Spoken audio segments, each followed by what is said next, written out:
We are getting ready to perform our third surgery for today, which is a lumbar Deuk laser disc repair. We're repairing two discs, number L2-3 and L3-4.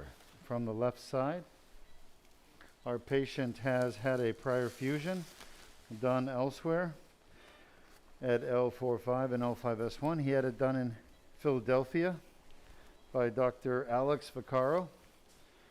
And that was years ago. He's had problems after the fusion with adjacent segment disease. We're going to get started. He did not want more fusion, and basically he was turned away. Nobody wanted to help him or was able to. They just wanted to offer pain management. Are you awake? Yeah, he said yes. All right, we're Dr. Deuk here. We're going to get started. You're going to feel a little stick and burn, okay? You can actually see the scars from his olden surgeries. One there, and one there. Looks like railroad tracks. Can you feel me? Yeah. That's just my hand. I'm going to give you a little numbing medicine, okay? You'll feel a little stick and burn. Don't move around. Just stay still. Good job. You're doing great. Good job. What a difference, huh? Yeah. He's so funny. We were talking about a difference between you and the last patient who moved around quite a bit. All right, great job. We have our 50% of our blood loss for the case there. One drop of blood. Okay, we're going to get started. We start by accessing the affected discs using what's called a spinal needle. And we're going to go for the 2-3 and the 3-4. Now, I don't know where I want to enter, but I think this is a good spot, and that's a little too high. So I'm going to move south a little bit. And I'm looking at the X-ray, using the X-ray to guide me. Shot? That's better. I think that's better. All right, so now what I need to do is give him some more numbing medicine. This numbing medicine will be deep numbing medicine. This is going to be lidocaine and marcaine. We want to numb up the fascia. Just giving you some more numbing medicine, that's all. You're doing great.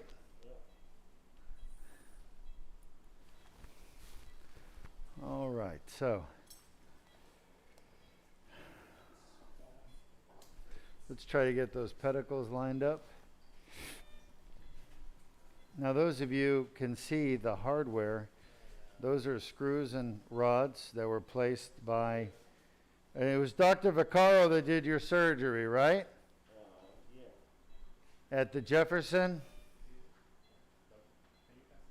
Is that correct, Jefferson? All right. So, unfortunately, they don't know how to do endoscopic spine surgery there. Shot? Maybe someday they'll start doing it. Shot? But unfortunately, fusion surgery just pays too well. A lot of surgeons won't do endoscopic because they're making way too much money doing fusions.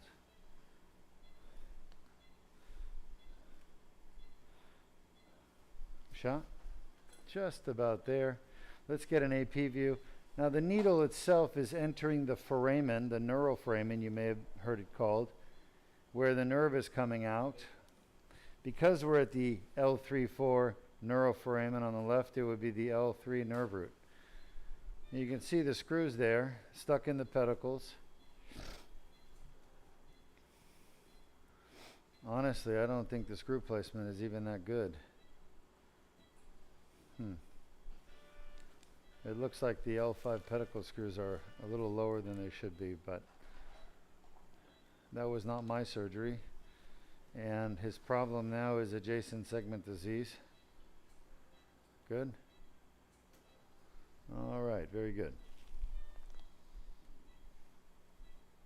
Okay. I think I'm up against the facet. Shot? Yeah, I'm right on the facet joint. So I'm going to back it up a little bit and redirect. Shot. You're doing good. Try not to move, okay? Don't move, Sean. All right. Is that a little uncomfortable, Sean? Yeah? Yeah, I'm good. He's good. Sean? I think it was the mask. Uh-huh. Could be. I happen to be in the more painful region right now, so if he's going to experience any discomfort, this would be around that time. Are you okay? Yep. Sean? So you can see the retrolisthesis.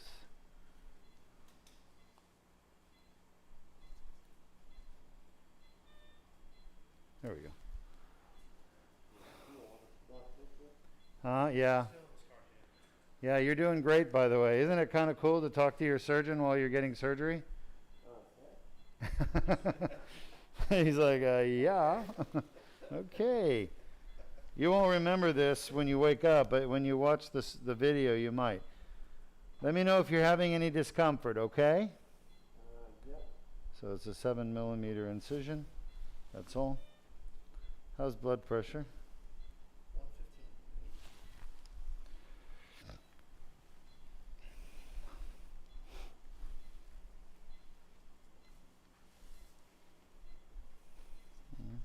Yeah. So people who take herbals will typically ooze. And, he may have. Were you on aspirin at one point, Sean? Advil. Advil? Oh, okay. So even though patients stop the Advil 8 days ago, there's still going to be an effect.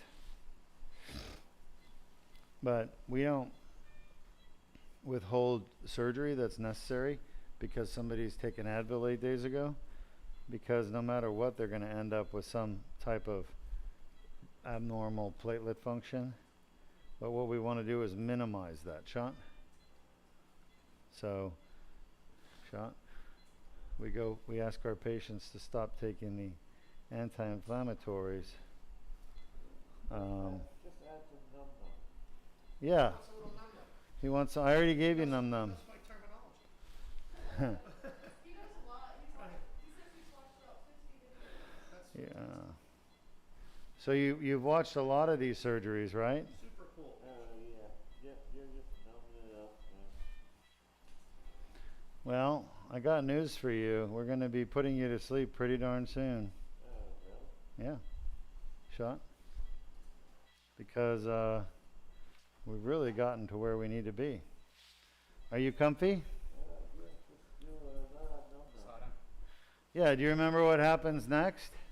And you're gonna insert your guide wire. What do you say? Insert the guide wires. Oh, insert the guide wire. That's pretty good. You did fast forward a little bit, about 4 minutes, Squeeze the lights. Yep. maybe 5 minutes. You fast forwarded past the part you don't want.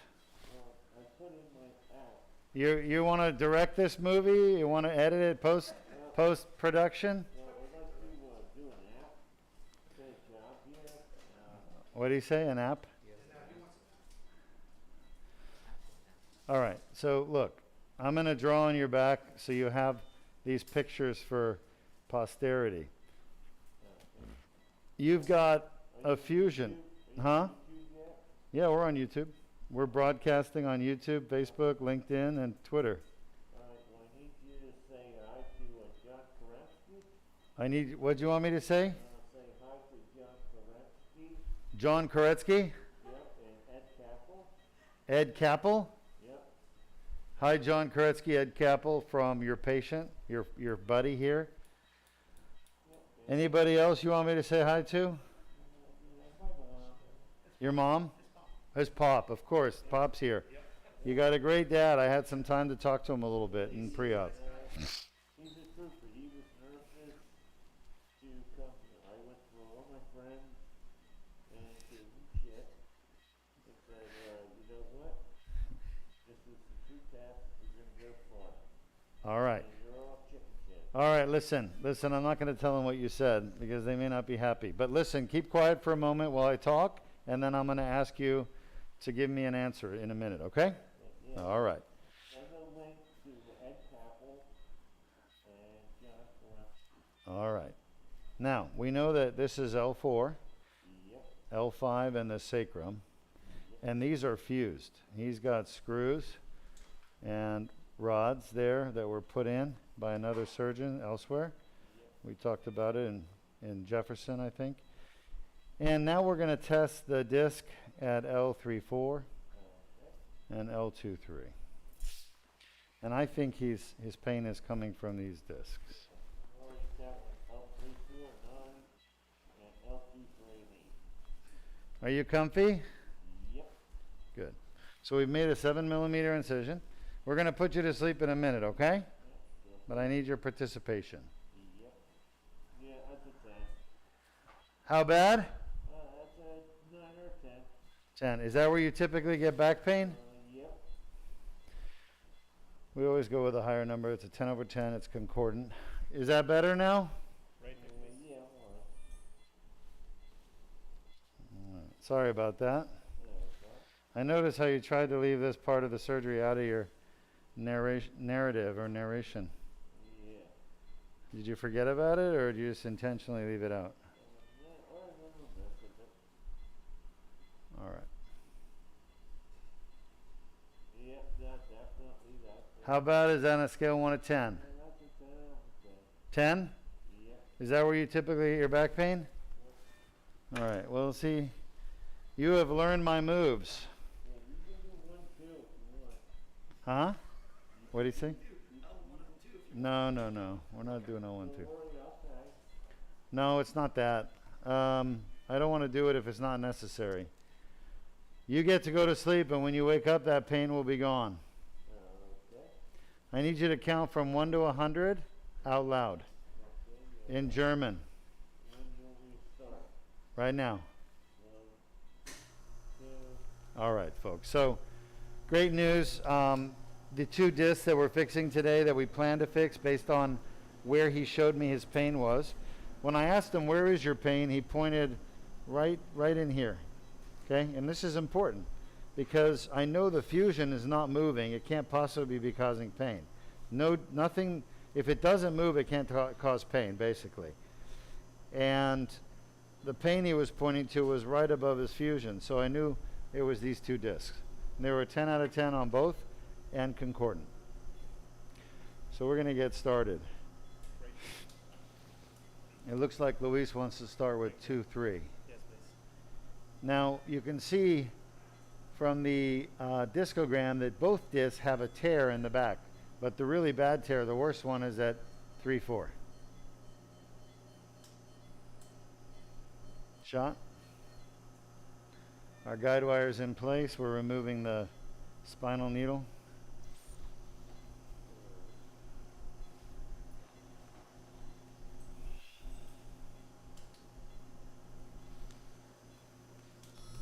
We have a question. Sure. This comes from Sherry Buzz Melver on Facebook. Hi, Sherry. Welcome to the Deuk Spine Institute live stream. And they You're all right. and they asked, "Can you do this type of surgery for a bad SI joint?" Hi there. Can we do this type of surgery for a bad SI joint? The answer is no. The Deuk laser disc repair is exactly that. It repairs discs, and the SI joint is not a disc. But we can fix bad SI joint pain. We don't do this particular surgery, but we can do a different kind of surgery called the Deuk plasma rhizotomy, where we go in and deaden the nerves to the SI joint with a special type of treatment using energy. And so, yes, we can help your SI joint, but not with this particular surgery. Shot? All right. We're making our way into the herniation. Yep. At L2-3. So far, everything's going well. Can you analyze my wire, please? And my Deuk? Yes, please. Thank you. Okay, let me show the audience. So you can see the incision we've made is very small. It's 7 millimeters. And we're going to do the entire surgery through this little tube. This is endoscopic surgery. Not because of the tube, but because of the endoscope. Let me show you what I'm talking about. You all see this right here? Yep, we see it. This is an endoscope. This is what makes endoscopic surgery endoscopic. It's not the small tube. The small tube makes it minimally invasive. The endoscope is what makes it endoscopic. So if the surgeons aren't using an endoscope, then it's not endoscopic surgery, no matter how small the tube is. All right. Are you guys ready? Luis, how are we doing over there? All right. More on the endoscope later. Right now I'm advancing the tube in. How's he doing, doctor? We're going to bring the tube down the dilator. Shot. You can actually see it on the x-ray. It's now entering the back of the disc. Shot. Both are moving forward. That should be good. Let's get the dilator out. Once we remove the dilator, we'll have an empty tube to work through. It just so happens now, if you look at the x-ray, Jordan, show our audience the x-ray. Henry, if you don't mind showing the x-ray. Copy. You can see the end of the tube right there. Jordan's pointing at it with the white arrow. That's what we're going to be looking right through there in just a moment, right into the disc herniation. Now show them the needle in the next disc at L3-4, good. Show them the screws at L4 and L5. And you cannot see the bottom screws at S1, but they're there.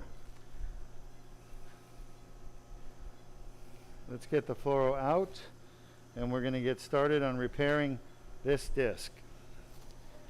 Now the way we do the repair is with a laser, and sometimes we use pituitary rongeurs.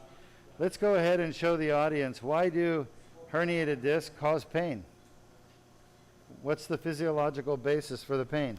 How is the disc a pain generator? How does that work?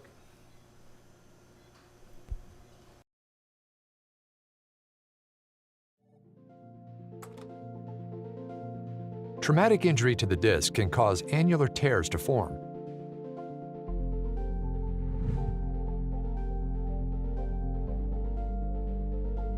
Pressure on the disc causes herniation of the nucleus pulpus through the annular tear. Inflammatory tissues develop within the annular tear, causing back pain.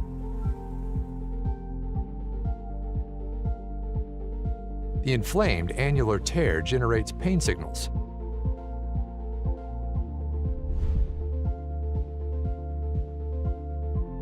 Additional injuries can cause symptoms to worsen.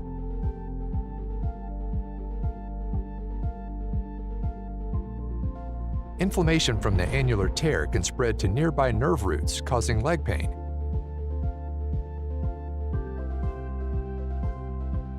Signals travel up nerves to the brain, causing localized back pain.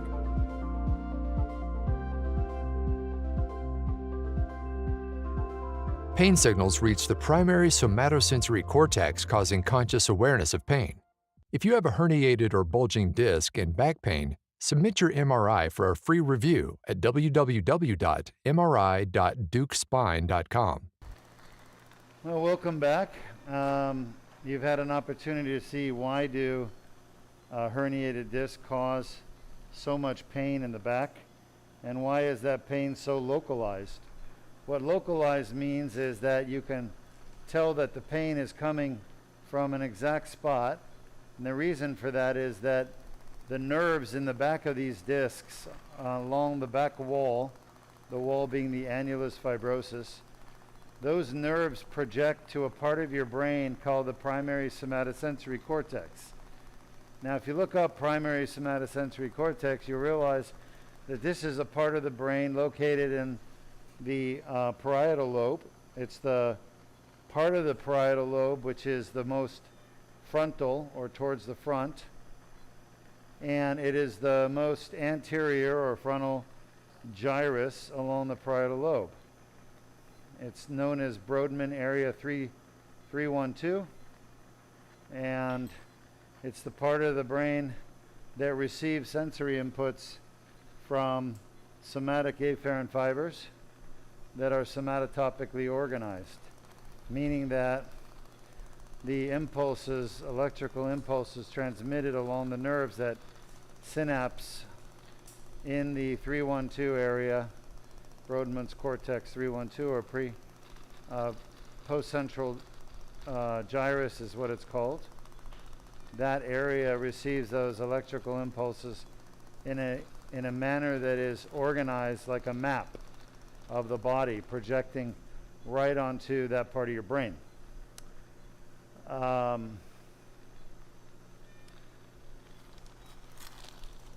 We call those areas of the brain the homunculus.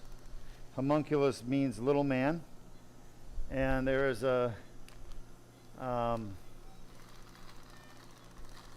map of a little man on the surface of the brain that represents the parts of the human body. And there's an area in that post-central gyrus where the lower back projects to, as well as the neck. And so patients receiving pain impulses that project to the post-central gyrus for their back or neck, actually it comes from the back of the disc, right where we're operating.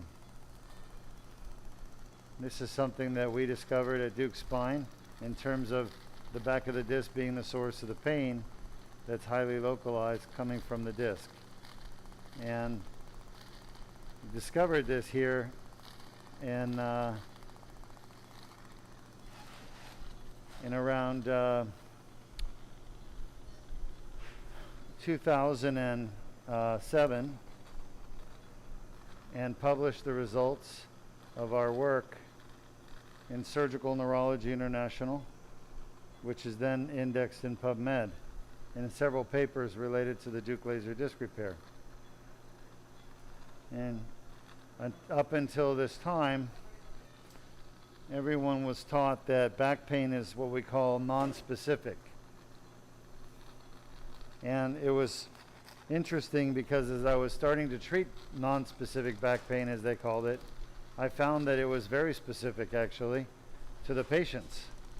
The only person it was non-specific to was the doctors, who couldn't figure out where it was coming from.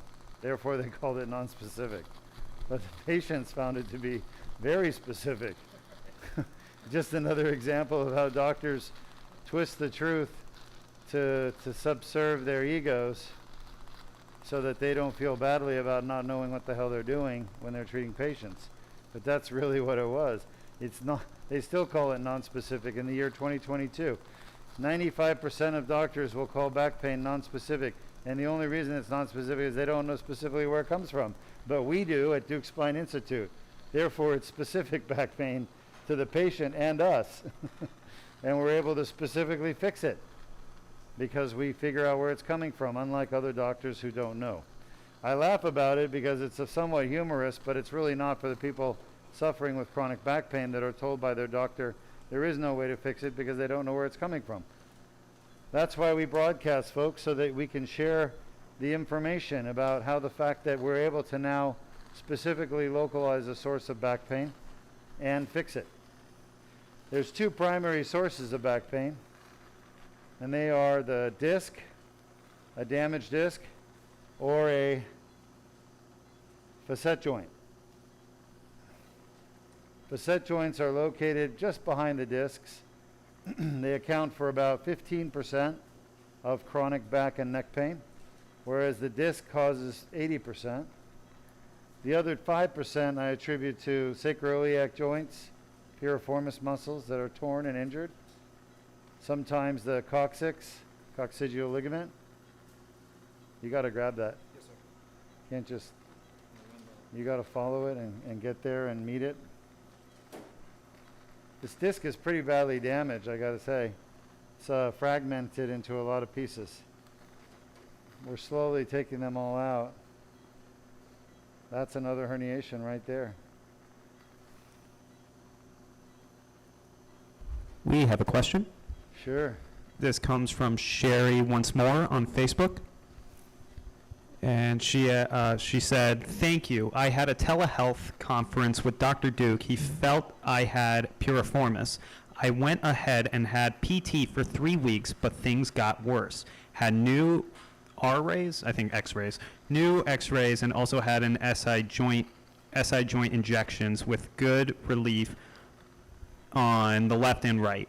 Right side came back, so we did another injection. Got relief for a couple more weeks, and now the pain is back just on the right. Is my only alternative an SI joint fusion? So, hi Sherry, thanks for asking. So first of all, we have to identify the source of your pain. And from what you're saying, I identified it as a piriformis, but you had a SI injection. So I'm not really sure who did your injection, and more importantly, I'm not sure what you have right now. But let's just say, for discussion's sake, that your problem is your SI joint, that you're correct, and that it is the SI joint, which I can't say that for sure, because I haven't examined you and I don't know. Long story short, if your problem is your SI joint, that's the patient coughing, by the way. There's part of the herniation we need to get out. Grab. And there you go. If your problem is your SI joint, yeah, lay still, everything's going well, you're doing great. If the problem is your SI joint and you've had shots and you've had therapy and the pain keeps coming back, then the next step is not a fusion. The next step is going to be something called platelet-rich plasma, or PRP, and stem cells, which we do at Deuk Spine. And then the next step after that, as Luis points out, which is true, is a rhizotomy of the joint with a Deuk plasma rhizotomy. So there are lots of other treatments available for the SI joint besides fusion. And we reserve fusion as the last option because it's so invasive. I hope that helps.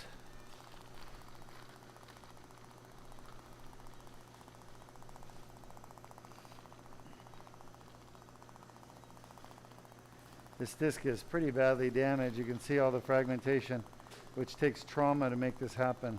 Years of inflammation. How's he doing, Dr. Berndes? Great question. Hopefully that makes sense to you. But to answer your question, no, it doesn't go from SI joint injection to fusion. Some doctors would like you to believe that, but that is not what we would recommend to our patients. There's far less invasive treatments than fusion for the SI joint. Most notably PRP and stem cells and rhizotomy. Now some of these treatments are not covered by certain insurances, and so you have to take that into consideration. That doesn't mean that they're not the right treatment. They're still the right treatment for you, but people need to understand insurance is not the indicator of what's best for you, what they cover.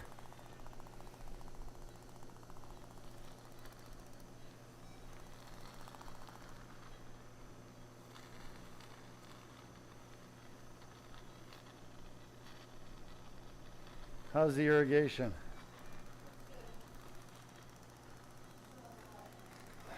Good. Just make sure it's pressurized. Great question. So let's show our video now, Henry, of how does the Deuk laser disc repair actually take care of inflammation in the back of the disc that's causing pain signals to be sent to parts of your brain where your brain is identifying those pain sources to be very localized to your lower back where it hurts so bad. Disc herniations are a common cause of chronic back pain.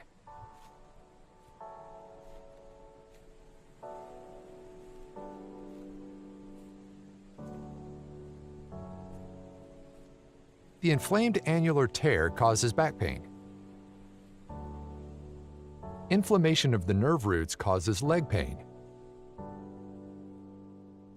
A Band-Aid-sized skin incision is made.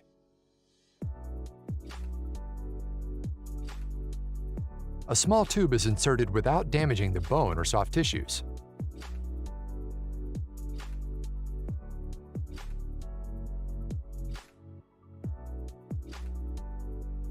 The laser removes the herniation and debrides the annular tear. The annular tear heals on its own.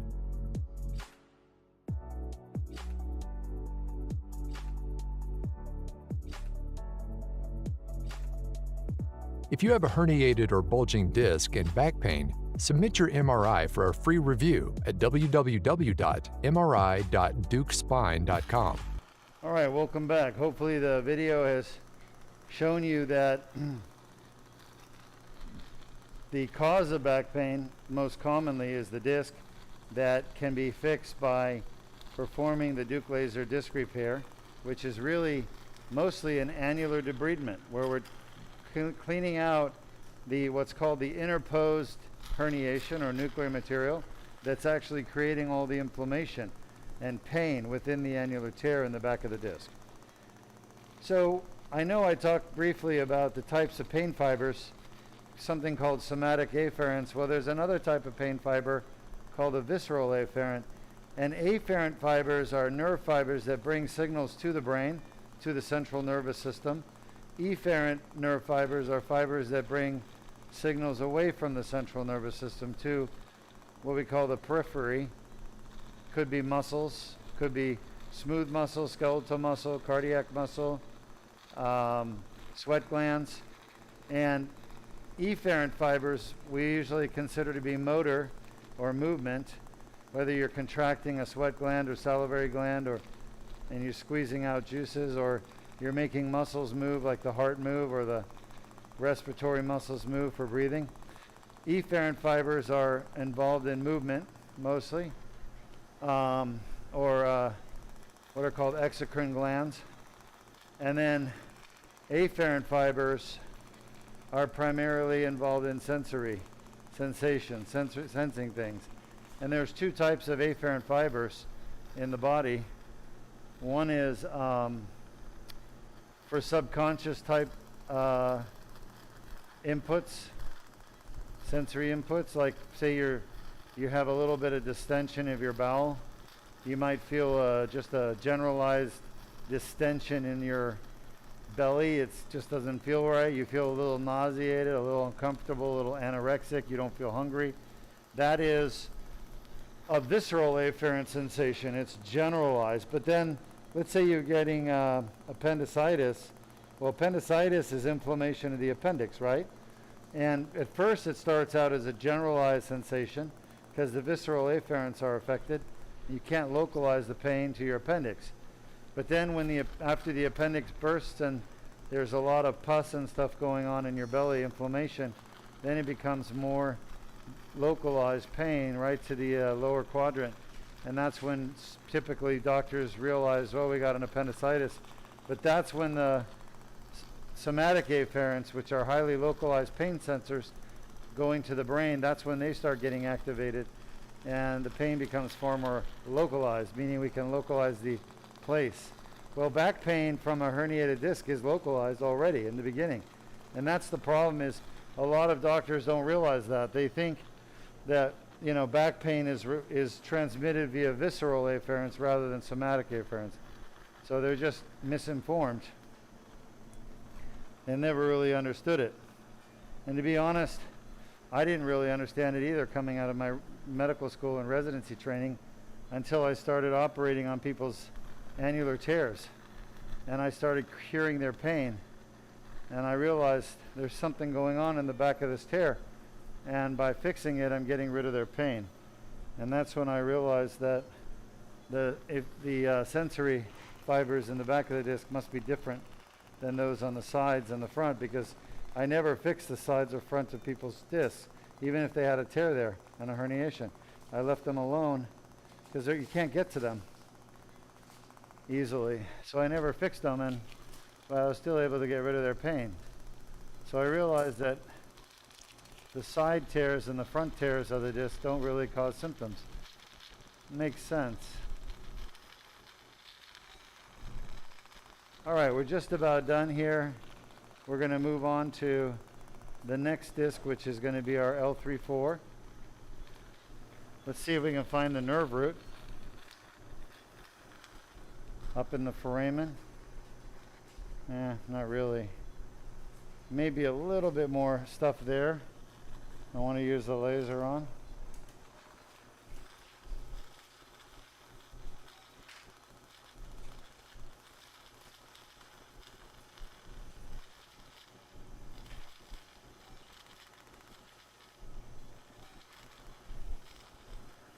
Very good. Well, we're done. You can see a blood vessel there. That's a vein. Laser off. What's the problem? Oh. All right. Any questions from our audience? No current questions. What did we... Let's show them this right here. Can you see this, Henry? Yes. A little trail of pieces of herniated disc coming out of the tube during the surgery. All right. Going to put a little antiseptic in. We use betadine, which is safe antiseptic, developed by NASA.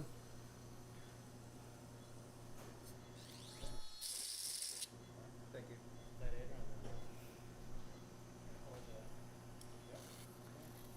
All right, we've shown the video on how herniated disc cause back pain and how the Deuk laser disc repair fixes it, right? Correct. Great.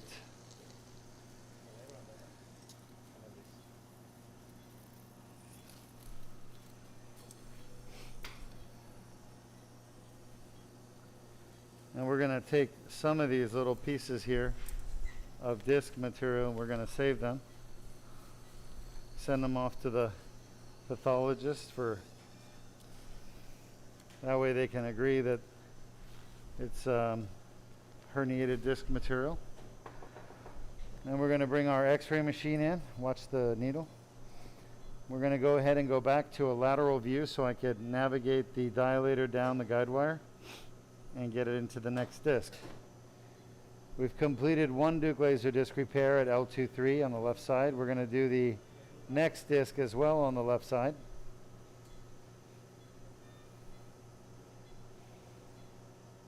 Now what I'm doing is I'm applying some pressure to the muscles because to get to the disc we have to pass through the muscles next to the spine.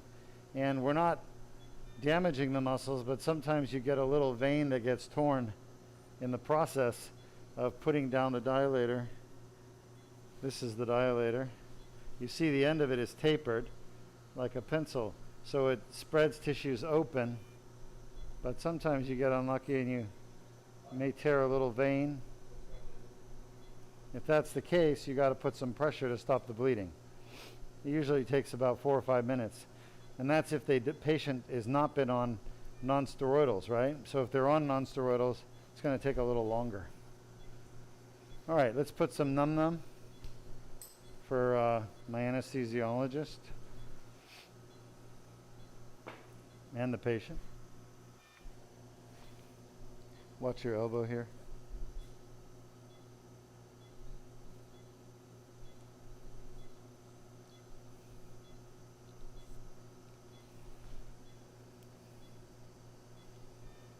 Shot.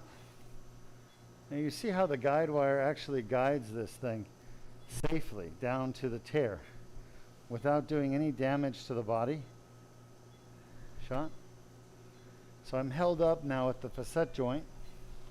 So I've got to advance this thing past this facet joint, and there's a lot of scar tissue from his prior fusion. You see the screws and rods there? So right next to that is tremendous amount of scar tissue from his surgery he had done before. Now he has what we call adjacent segment disease. He knows that and he's not happy about it, but that's one of the downsides of open back surgery. Unfortunately, now I want to go a little more, is adjacent segment disease.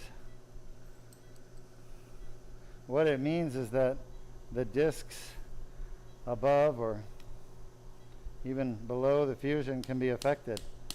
I shouldn't just say discs, joints, any joint for that matter. Nice job, Dr. Berndes. We're in. Dr. Berndes keeps the patient nice and light, nice and deep, then I can put put this in without the patient tightening up their back. It's always good to have the patient not tighten up their back, because then they squeeze down on the tube. If the patient's deep enough, then they... Oh, you're too kind. Maybe you're right.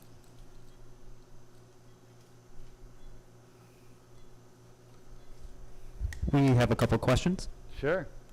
This first one comes from Angelo Rivera on YouTube, Hi, Angelo.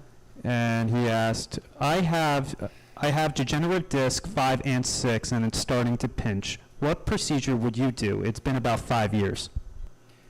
All right, I would definitely do the Deuk laser disc repair, the one we did today, earlier today. It's done on the cervical spine at C5-6, no problem. And it's done for degenerative disc disease. It works. So what I would recommend you do is get your MRI scanned. You need the images, which are the DICOM images. They come on a CD from the MRI place where you got it done. And send those to us by CD or flash drive. We'll take a look at it, see if you're a candidate for the Deuk laser disc repair. The nice thing about the Deuk laser disc repair is there's no metal, no fusion, no open surgery. It's done with a small little cut in the skin, endoscopically. If you didn't watch the first surgery we did today, go back on the YouTube channel and look at the C6-7 Deuk laser disc repair. Maybe you can put a link to it right here for him. What do you think, Henry? I can do that. All right, good question. But that's what I would do. You don't want open surgery. It's highly invasive. Why don't we run the video on the cervical Deuk laser disc repair, if you have that available, so he can see what I'm talking about.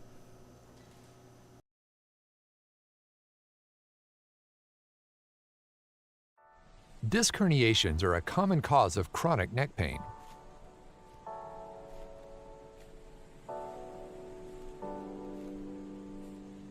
The inflamed annular tear causes neck pain. Inflammation of the nerve roots causes arm pain.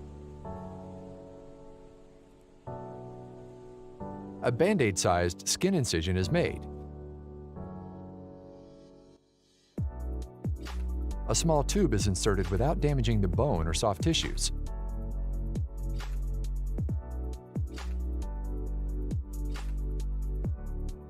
The laser removes the herniation and debrides the annular tear.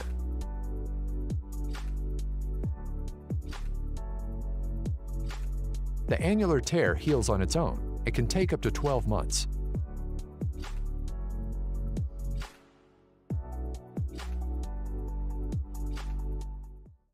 If you have a herniated or bulging disc and neck pain, submit your MRI for a free review at www.mri.deukspine.com. Welcome back. We just ran the video explaining how the Deuk laser disc repair works in the cervical spine, where we have herniated disc in our neck. And it works similar to what we're doing right now, except we approach the herniation from the opposite direction, from the front. Hopefully that helps. And if you want to go to our YouTube channel, Angelo, you can actually see a lot of patients who had the Deuk laser disc repair done on their neck. You can actually watch the whole surgery. But that's what I would recommend for you. We have another question. Sure. This comes from Jay Whiteside 91 on YouTube. Hi, Jay Whiteside, 91. Thanks for joining us at Deuk Spine. And they asked, has Num Num been patented yet? I love it. That's so funny. No, you can get it, Jay. Jay Whiteside, go for it. Num Num.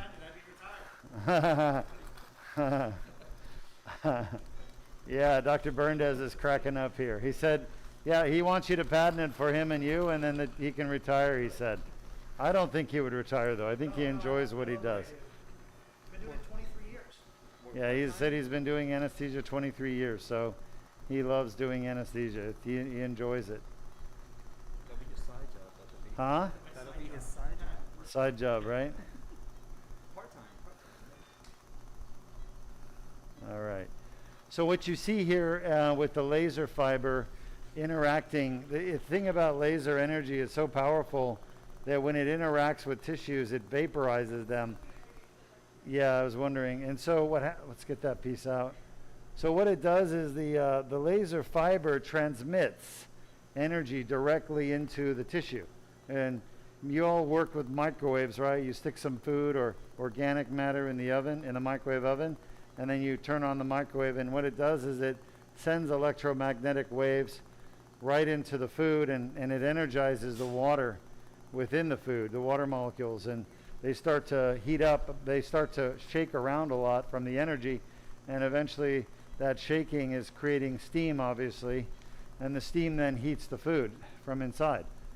So what we're doing is something similar. The laser fiber is transmitting laser electromagnetic energy right into the tissue, and the tissue is absorbing it and just exploding, microscopically exploding. And maybe not even microscopically, but a chemical reaction is happening where the bonds that hold the organic peptides together, the proteins together inside the herniation and inside the collagen, it's just they're just shattering into pieces because there's so much energy being delivered to those bonds. They can't take it. It's like breaking the chains, holding the pieces together. So that's how the laser works. I didn't discover the laser. It's been used in medical applications for many years. They use it even to break up kidney stones. But you can see when the laser energy interacts with tissue, it just disappears. The tissue disappears right at the tip. It breaks apart into little pieces and just disappears. But it's really not disappearing. It's just becoming fractured into small pieces suddenly, like in an instant. And those pieces are then, see that fogginess of the picture right now? That is those pieces of tissue making the picture less clear, okay? If I stop using the laser, it clears up. That's because the laser is literally breaking apart pieces of tissue into small microscopic pieces that are fogging up the picture. So if I stop again, it clears up. There's a little bit of bleeding going on as well. Very small amount. That's the reddish color. Good. So laser energy is pretty cool. And before I learned endoscopic surgery, we really didn't use laser that much in neurosurgery, but we were using it for kids that had like tethered cords and needed a dorsal rhizotomy, where we would treat their spasticity with a rhizotomy, where we would go in and remove or disconnect some of the nerves in the back of the spine to give them more function and less pain. So I started using lasers at University of Florida in Gainesville during my neurosurgery training, and especially in pediatric neurosurgery, where it was popular. Because kids are so small, their bodies are smaller than adults, that they need a finer tool, more resolute tool. Now that I'm doing endoscopic spine surgery, the laser is the only way to transmit that energy, and it's like a very fine scalpel, a molecular scalpel almost. And that's very, very precise. That's what we need down here by the nerves, is precision. So there's a lot of surgeons that bash the laser. It's only because they don't use it. They don't know how to use it. They can't use it. They don't do endoscopic surgery. So they're trying to tell people stay away from it only because they don't want to lose the business.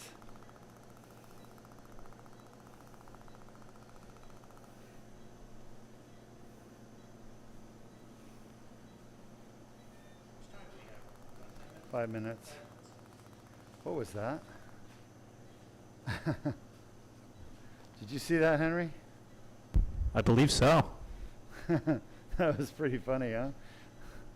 It looked like a little something swimming across. That's what I was thinking. But I don't think it was real. I think it was a digital artifact.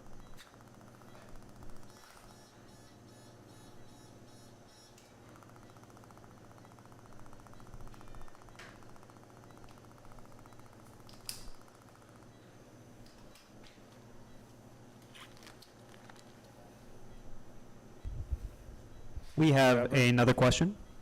Yes, I'll take the questions. This comes from Tal Klein on YouTube. Tal or Cal? Tal Klein. Got it. Hi, Tal. And they asked, what's the debate over laser versus ultrasonic? Oh. Well, I think the thing you have to understand is ultrasonic is used to remove bone. And we're not removing bone. We're removing the disc. The ultrasonic would not be used for this application. This is a disc problem. Ultrasound doesn't work on discs. It works on bones. And the kind of procedures used with the ultrasound are to remove bones like a laminectomy or a laminotomy. And honestly, I don't believe in that technology because I don't think it works. That's the one that you would argue is no better than open surgery done properly. Yeah, I just think there's a lot of hype. There's a doctor who promotes it, but he doesn't know how to do the endoscopic laser surgeries. So he's only doing the ultrasonic laminectomies and things. That's very old-fashioned. It's not an avant-garde treatment. Here.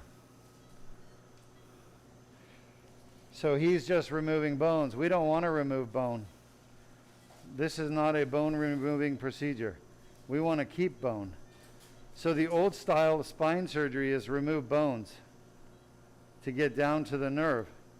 This type of surgery, we're going around the bones. This is a much more advanced type of surgery where bones are not being removed. The whole idea is not to remove bones, by the way. The idea is to fix the herniation, which is not a bone. But the reason bones are removed is that's the only way some surgeons know how to get down here. So they have to remove bones. We use a technique that's more advanced where we go around the bones rather than through them.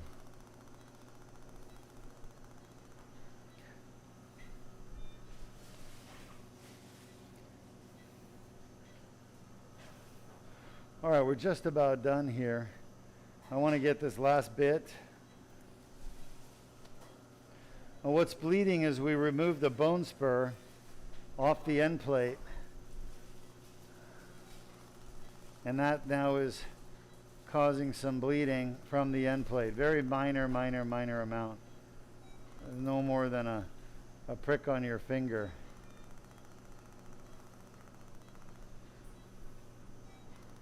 But it makes it hard to see for you guys and me both. That said, I've done enough of these that I know how to. See, what I do is I put the grabber in right there, and what it does is it pressurizes the space, and it allows me to see things. And then I come out, and I put the laser back in, and I know where everything is that I want to go after.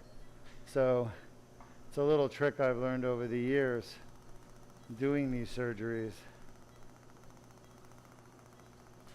And then, of course, I can feel the tip of the laser because it's like an extension of my finger.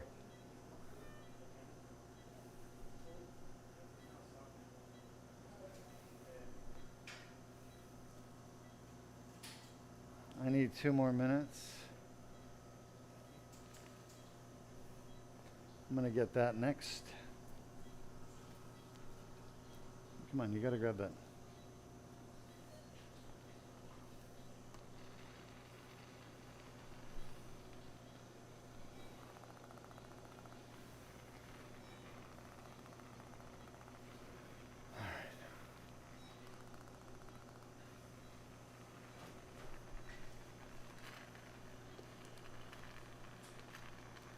Do you have the fluid, the little black cap? I can find it. I think that's good. No, we got it. I got that piece out. All right, I think we're good.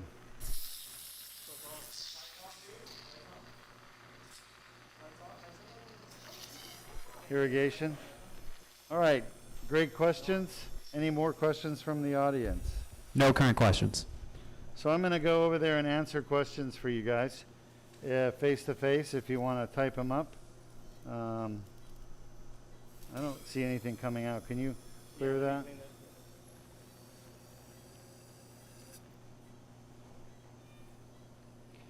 Put a little disinfectant in. We're going to get it out now.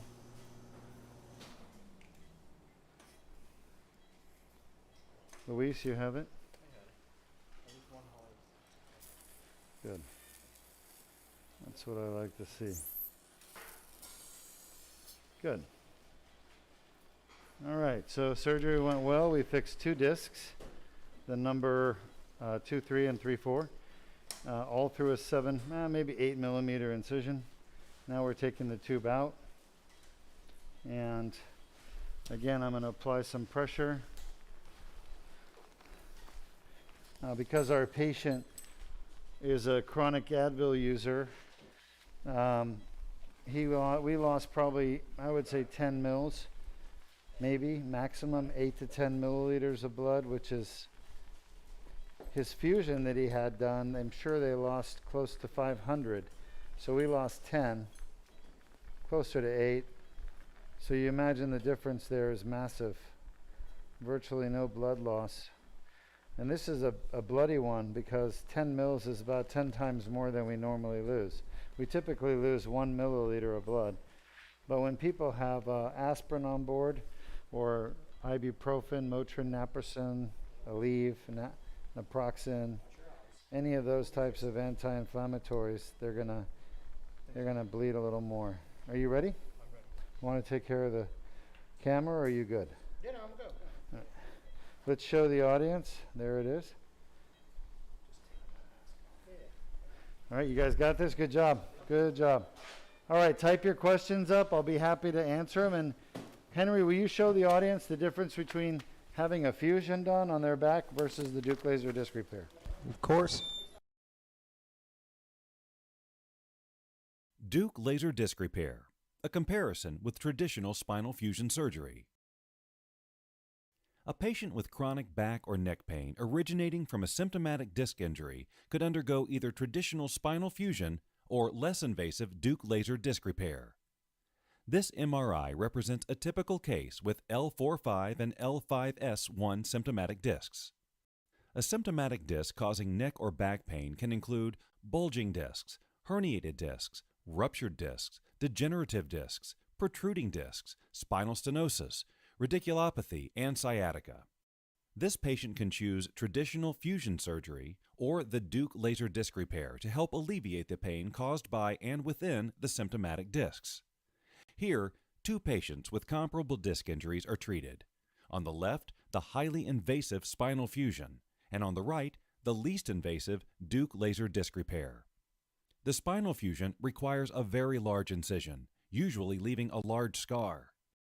The Deuk laser disc repair requires only a very small incision, usually less than a half an inch long. In this small opening, a cylindrical rod, called a dilator, is inserted to gently spread the muscle to create a small passage and guide through which the surgery is performed endoscopically. The incision for the fusion continues, including penetrating the skin, fat tissue, and multiple layers of muscle through to the bone. With the Deuk laser disc repair, a mallet is used to advance the tip of the dilator into the symptomatic disc. A tube, called the tubular retractor, slides over the dilator and is carefully positioned into the disc, again using the mallet. The rest of the entire Deuk laser disc repair surgery will occur inside this narrow tube. To access the spine, the spinal fusion requires the muscle to be separated from the vertebrae. This very invasive action causes trauma and permanent damage to the muscles. Whereas in the endoscopic Deuk laser disc repair, the muscle is not damaged. The endoscope camera is inserted into the tubular retractor to allow the surgeon to guide the laser inside each symptomatic disc. To accommodate the fusion hardware, a large bone grabber is used to perform a laminectomy by removing bone from the spine. The fiber optic laser used in the Deuk laser disc repair is manipulated with great accuracy to remove only painful inflammatory tissue from the disc. In this highly magnified view, the laser is used to precisely remove damaged disc material that is causing the pain. The laser is debriding, or essentially vaporizing, damaged tissue in the disc's outer layer, or annulus, specifically at the annular tear, the source of the rupture or herniation and pain. After the fusion patient's damaged discs are removed, a metal or plastic cage housing bone grafting material is inserted in place of the removed discs. Once the laser has removed the painful part of the annular tear, the endoscope and tubular retractor are removed, leaving less than 1/2 inch incision in the skin, which is closed with a single stitch, Steri-Strips, and a Band-Aid. Total time for the Deuk laser disc repair surgery, approximately 1 hour. The fusion, however, is still underway. Holes in the spine must be tapped in preparation for the large pedicle screws that anchor the fusion hardware. The Deuk laser disc repair patient is in recovery usually 45 to 60 minutes before released to go home. The fusion screws are inserted into the bone, as shown in the X-ray. After all screws are in place, rods are used to connect the screws together to prevent movement of the secured vertebrae. Cross-links are added to bridge the rods together for additional stability. Fusion hardware, by design, is to fuse joints that normally move, preventing natural movement in the damaged portion of the spine. Whereas with the Deuk laser disc repair, there is no loss of movement. Normal movement and flexibility of the disc and joints is preserved. The Deuk laser disc repair patient is soon back home, enjoying life, with a very fast recovery, allowing normal activities without pain. Meanwhile, bone graft material is placed throughout the fusion surgery site. These morselized pieces of bone will eventually grow together to help promote the fusion process. Prior to closing the wound, a temporary drain is installed to allow excess fluid to drain. Average surgery time of a traditional 2-level fusion is 2.5 hours, with an additional 3 to 4 hours in the recovery room. As we've seen, in comparison, a spinal fusion requires a much larger incision and results in a significant amount of scar tissue. The Deuk laser disc repair's 1/2 inch incision leaves no scar tissue around the spine or nerves. A large amount of bone is removed with a spinal fusion. With the Deuk laser disc repair, no bone is removed. Each disc is accessed through a natural opening in the spine. The entire disc is completely removed in a spinal fusion, even though only 5% may be damaged. The Deuk laser disc repair leaves the normal parts of the disc in place and removes only the painful annular tear on the damaged disc. Fusion requires hardware, including screws, rods, plates, etc. The Deuk laser disc repair does not require any hardware. The patient is totally hardware-free. Fusion surgery is very invasive. Cutting and moving the muscle structures and tissues for a spinal fusion causes trauma, resulting in permanent damage to the muscles. Whereas with the Deuk laser disc repair, there is no damage to the muscles. The Deuk laser disc repair is the least invasive surgery available to repair a damaged disc. With spinal fusions, patients are required to take highly addictive narcotic painkillers, which can cause constipation, bowel, and bladder complications. Due to the minimal pain, narcotics are not needed with the Deuk laser disc repair. Spinal fusions have a high risk for infection. The Deuk laser disc repair has a very low risk for infection. In the 7 years the Deuk laser disc repair has been performed, there have been no infections.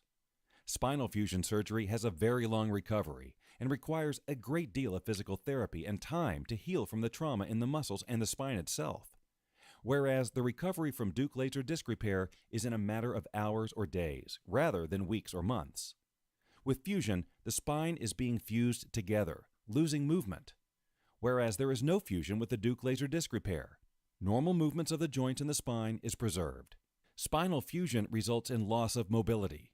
There is no mobility loss with the Deuk laser disc repair. In fact, most Deuk laser disc repair patients experience improved mobility after the surgery. The Deuk laser disc repair is FDA approved. All the instruments and equipment used are FDA approved. This proprietary surgery itself has been peer-reviewed and published and is performed exclusively at the Deuk Spine Institute. With the highest published success rate of 95%, the Deuk laser disc repair is proven to be the most successful and least damaging spinal surgery in the world for the treatment of symptomatic damaged discs causing back pain, neck pain, sciatica, and radiculopathy due to herniated, degenerated, or bulging discs.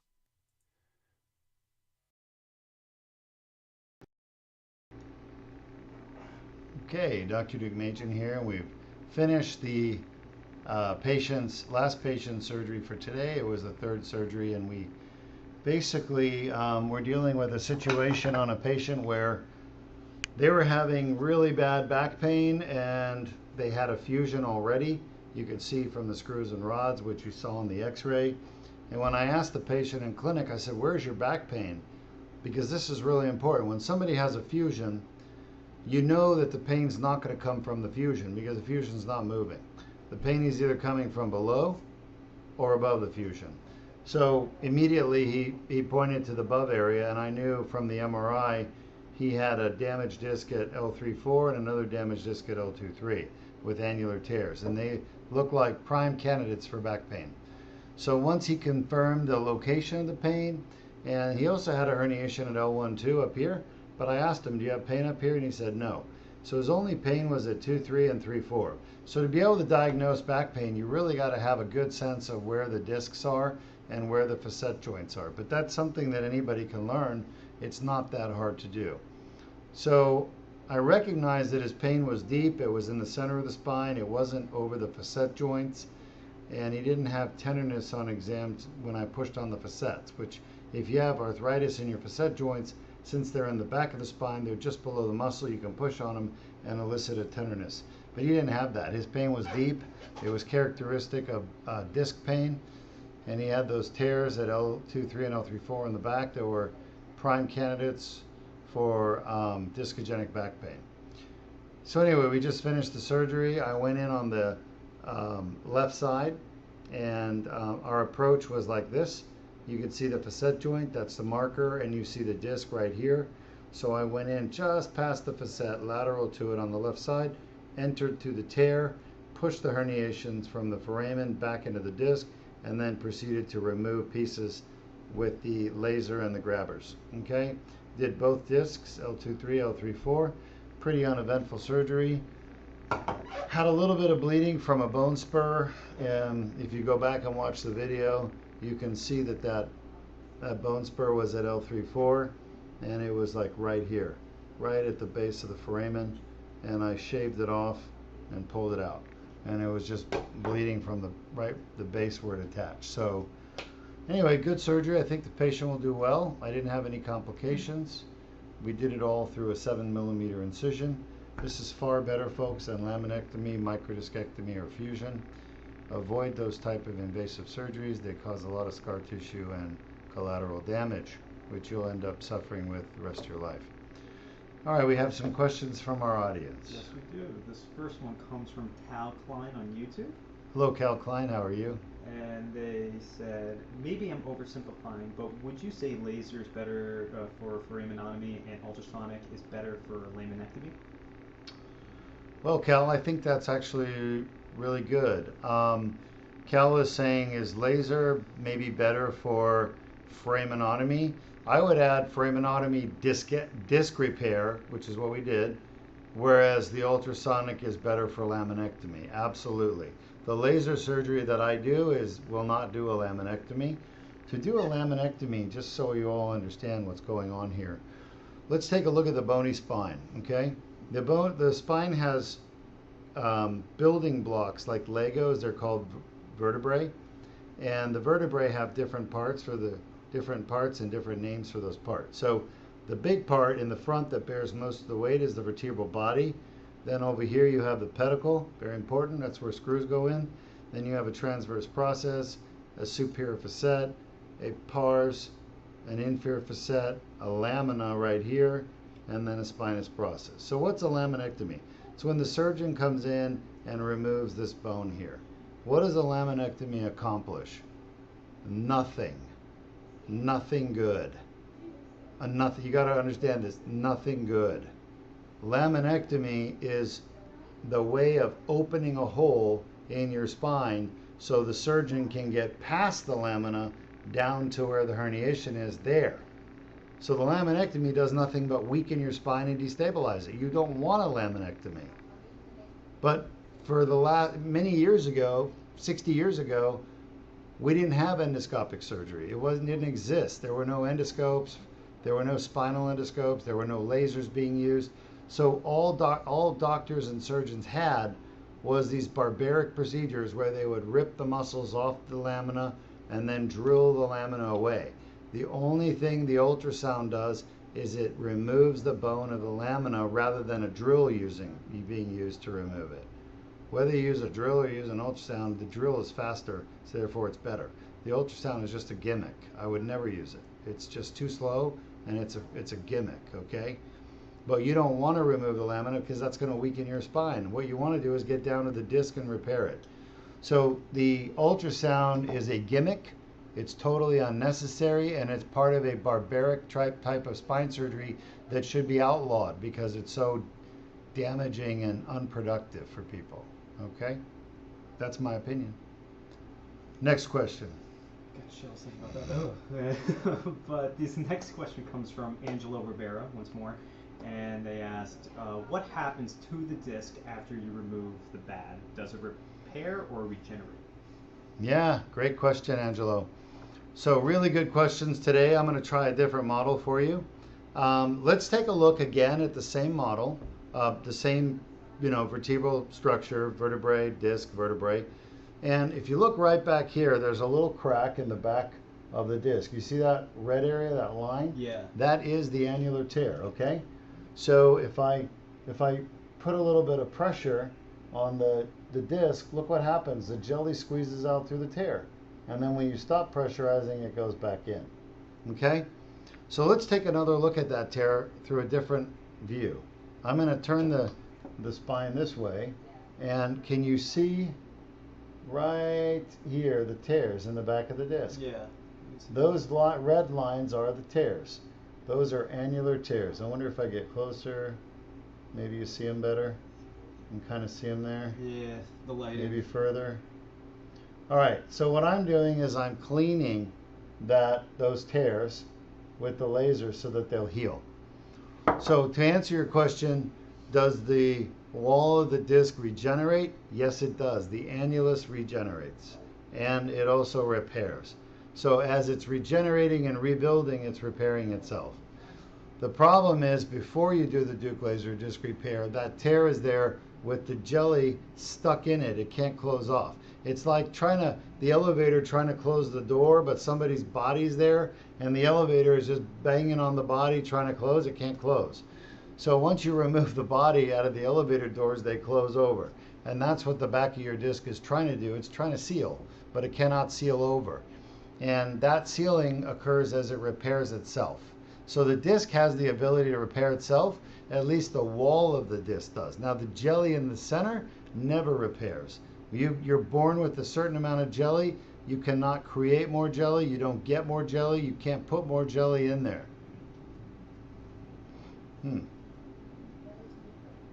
I might be able to in the future.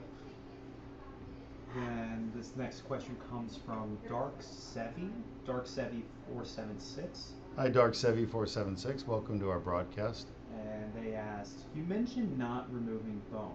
How would bone spurs near the herniation affect this type of surgery? Great question. So how would bone spurs near the herniation affect this type of surgery? Listen, bone spurs are almost at every single level of your spine as you get older, but they don't cause any symptoms. They don't cause pain. They don't pinch the nerves. They cause zero symptoms whatsoever. So what causes the symptoms is not the bone spurs, it's the actual tear and the herniation in the back of the disc. That's our target. And that's a soft target, not a bone spurry target. And then this, last but not least, we have Angelo Rivera once more on YouTube. And they ask, is this a permanent procedure or is it to relieve pain? Thank you for answering my question. Yeah, the Deuk laser disc repair is a permanent surgery. Once you fix the tear with the laser and the disc heals, it's permanently healed. The symptoms don't come back. We've done long-term outcome studies on the Deuk laser disc repair where we looked at patients who were at least 5 years from their surgery, so they had 5 years since their surgery was done. And when we looked at the average amount of time from surgery, it was actually 6 years for the group. And they had 92%, still 92% of their preoperative back pain was gone. So 92% successful elimination of back pain and 93% successful elimination of leg pain and leg symptoms like weakness, numbness, tingling. This is a permanent procedure, and it also is permanently eliminating the pain from the discs. We got 2 more questions. Keep the questions coming. That's what I'm here for. Rock on. This next question comes from Tal Klein once more on YouTube, and he asked, just doing research for my own C4, C5 stenosis, agree, RE, laminectomy, fusion-y, beam barbaric, by the way. Have you heard of the J-Hope procedure? Yeah. So he's asking about Dr. Joe out of Pittsburgh. And the Joe procedure, Dr. Joe is a Korean surgeon, spine surgeon. He's been around for a while. He does a procedure where he actually, I do not recommend it, by the way. I've operated on people who've had the Dr. Joe procedure. It's destructive. He goes in and basically goes to the side of the disc and tries to open the foramen by removing the bone in the back there behind the disc, or the uncinate process. So he creates a hole, and it's really not, that's a lumbar vertebrae. The cervical is better. He comes into the side where the patient has arm pain and will actually core out this entire part of the disc and the bone, like ream it out, and create a hole back there. That's not what we're doing. We're removing the herniation, and we're cleaning the tear where it came out of, so the tear will seal off on its own naturally, and we're not creating new holes in the spine like he does. His procedure removes normal bones and normal ligaments, and it's, in my opinion, it's not a good option for you. If you have the Deuk laser disc repair, that is the very best. This next question comes from, I love this name. The name is Exist Outside the Box on YouTube. Exist outside the box. Welcome to our broadcast. That's what we try to do. We try to exist outside the box too. It's philosophical. He asks, if the disc degenerates, how long does the repair usually last? Also, is there any risk of nerve damage with this kind of procedure? Thank you, Doc. Well, exist outside the box. Great questions too. Really, really insightful questions. So the first one is, just repeat it for me one more time. Yeah. If the discs degenerate, how long does the repair usually last? If the discs degenerate, how long does the repair usually last? Okay. So let's address that question first. So if you look here at the tear, right? I want you to see that tear right there. Yeah, we see it. All right, good. That tear is where there's inflammation happening. And I've talked about this before. Inflammation is your body's inflammatory system, which is a bunch of cells and chemicals attacking an area of your body, like literally going to war, pulling out the missiles, the mortars, the bullets, just a huge war going on. And what does war do? It destroys things. So if you've ever looked at a city that's been involved in battle, like in Ukraine right now, you'll see buildings with holes in it, beautiful buildings that took a lot of time and energy and money to build and create. They're destroyed almost instantaneously with war. Inflammation is like that war. It destroys the disc. When you do my procedure, the Deuk laser disc repair, we stop the inflammation. We stop the degeneration of the disc. The disc degenerates because of inflammation in the back of the disc going on, destroying the entire disc over years and years. So degenerative disc disease comes from chronic inflammation in the back of the annulus where the tear is. The Deuk laser disc repair is the only surgery in the world that prevents the disc from degenerating further by cleaning the tear, getting rid of the inflammatory source, which is the herniation stuck in the tear. You get rid of that, you let the annulus heal, the inflammation goes away, the pain goes away, the inflammation goes away, and your degeneration stops where it is. So the only surgery in the world that stops spinal disc degeneration is the Deuk laser disc repair. Now, you could take the whole disc out and put a cage in there, all right, and some surgeons do that, right? If you look here at this model, you see the cage in there. If you do that, you're going to stop the degeneration of the disc as well. But you're also getting rid of the disc and you're replacing it with a plastic cage. which you really don't want to do. So the only way to naturally stop disc degeneration is to do the Deuk laser disc repair, the procedure we just did today. And that is it. All right, well, those are great questions, and I appreciate all the audience participation. We're done for the day. We've done 3 surgeries, and they were all what we call adjacent segment disease, meaning that they were disc problems that were next to a prior fusion. So if you want to go back and watch, we did 1 cervical and 2 lumbar, and they were all adjacent segment disease for pain in the back or neck with or without arm or leg symptoms. If you like Deuk Spine Institute, you're interested, you can download the app. The app has great information. If you go to the App Store, it's free. There's no charge. We also offer free MRI review for people with back or neck pain that have an MRI scan all within the last 18 months. And we'll look at that MRI and we'll tell you why you're having your pain and also how you can get rid of it. Okay? Any more questions? That is it. Have a wonderful day. It's Thursday, September 15th. We'll be back doing surgeries in about a